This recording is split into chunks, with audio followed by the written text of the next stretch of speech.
নিজামী মুজাহিদের মতো নিরীহ মানুষগুলোকে হত্যা করছে, তখন আপনার কোনো গায়ে লাগে না, কষ্ট হয় না।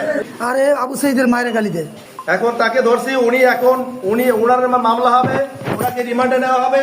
উনি কতজন লোককে এই যাবৎ 19 সালে চাকরি নিয়েছে, সেই পর্যন্ত কতজনকে হত্যা করছে, কতজন ও একবার বলতে বলেন কি গালি দিছে, কি গালি দিছে এটা বলতে বলেন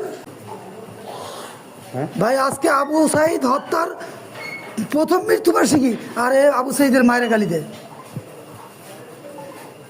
এদিকে তাকান, কি আপনি কি কাজ করেন বলেন? হ্যাঁ সাইফুল ভাই, আপনি আবু সাইদ সম্পর্কে জানেন?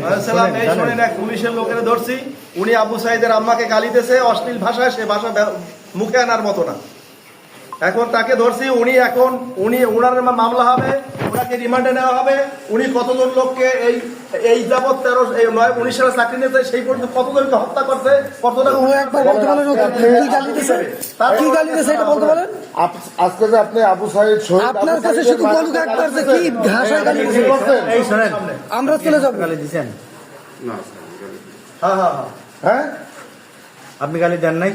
সত্যি কথা বলেন। না স্যার, গালি দিন আমি বলছিলাম স্যার এই কিছু নিয়ে রাষ্ট্রপতির কেমন জানি গন্ডগোল হয়ে যেতেছে।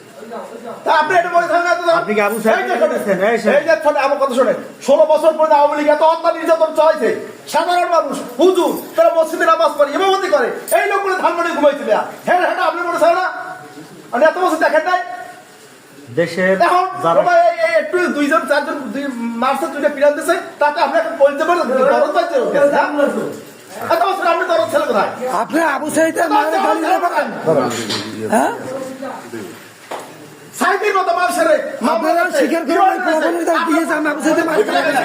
আপনি রাষ্ট্রপতি নিজামী মুজাহিদের মতো নিরীহ মানুষগুলোকে হত্যা করছে, তখন আপনার কোনো গায়ে লাগে না, কষ্ট হয় না। আপনি এখন কষ্ট হয়।